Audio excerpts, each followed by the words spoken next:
We generally operate under a very simple moral equation: do good things to earn a reward and avoid bad things to escape punishment.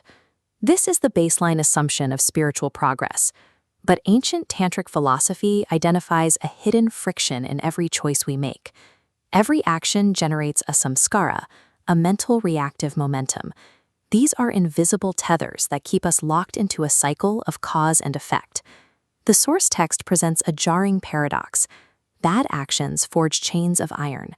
Good actions forge chains of gold. A golden chain is still a chain. The weight on your wrists remains. If you are bound by your good deeds, you are still effectively a prisoner. Escaping this cycle by doing nothing is impossible. Even breathing and sleeping are themselves actions. Every single moment of existence contributes a new link to the tether. The standard goal of doing good creates a mathematical trap. It leads to a more comfortable environment, but it does not lead to freedom. This system operates on a rigid accounting principle. A reaction is only cleared from the ledger when it has been fully experienced. There are no exceptions or loopholes here. Repentance does not erase the record. The incurred debt remains until payment is made through lived experience. Every move you make plants a seed in the mind. Once planted, that seed guarantees a future harvest. You are required to consume whatever you have grown. Human beings exist within this relentless accounting mechanism.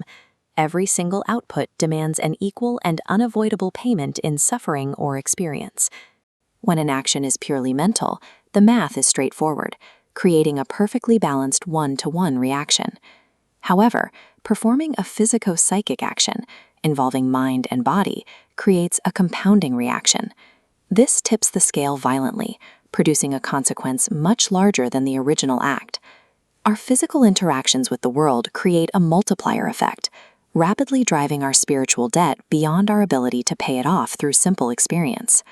To stop forging iron chains, we must stop harmful actions.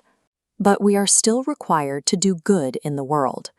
The escape from this trap requires a change in your internal relationship to the results of your behavior.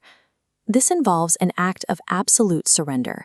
You must offer the fruits or rewards of your good actions to a higher consciousness, or Paramatma, rather than claiming those rewards for yourself. By relinquishing the desire for the reward, you sever the circuit of cause and effect. The loop is broken, and the gold chain never has the chance to form. Liberation isn't found in stopping your actions, but in detaching yourself entirely from the payout those actions earn. At the threshold of total surrender, where the practitioner withholds nothing for themselves, their internal orientation toward life is completely reset. This stage is called Dagdhabiija, which translates to the burnt seed. Consider a normal seed. When you plant it in the soil of action, it inevitably sprouts into roots and branches of new debt. But a seed that has been burned in the fire of devotion remains inert. No matter how fertile the soil around it, it cannot germinate.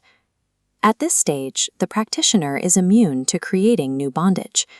They have moved entirely beyond the cycle of generating new karma. The burnt seed practitioner may still face a cyclone of misery in the outside world, but they process it as bliss, knowing it is simply the final exhaustion of their remaining past debt. Since they are no longer accumulating personal burdens, they don't leave the world behind. Instead, their lack of personal debt makes them uniquely capable of helping others. Because they no longer generate their own chains, the Dagdhabiija is free to willingly shoulder the miseries and unresolved burdens of those around them. Real spiritual liberation is not found in escaping the world. It is found in staying within it, carrying the weight of others while expecting nothing in return.